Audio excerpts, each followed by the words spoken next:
সংসারে পুরুষের তুলনায় নারীরা 7 গুণেরও বেশি কাজ করে, যার জন্য কোনো পারিশ্রমিক পান না। পরিসংখ্যান ব্যুরো জরিপ প্রকাশ করে বলছে, নারী পরিবারের জন্য গৃহস্থালী ও যত্নমূলক যে কাজ করেন তার আর্থিক মূল্য বছরে 6.25 লাখ কোটি টাকারও বেশি।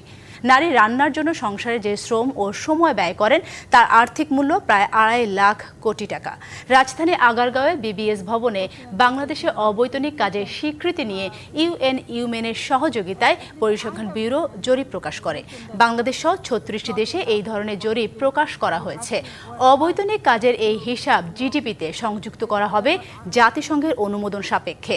জরিপ প্রকাশ অনুষ্ঠানে মহিলা ও শিশু বিষয়ক উপদেষ্টা বলেন, যে কাজটা ছোট মনে করা হয় সেটা নারীর কাজ ভাবা হয়।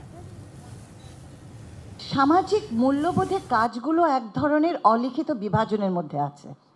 সেই বিভাজনের ভেতরে ডোমেস্টিক ওয়ার্ক কাজটা ফেলে দেওয়া হয়েছে মেয়েদের উপরে এবং বাইরের কাজটা ফেলে রাখা হয়েছে ছেলেদের জন্য।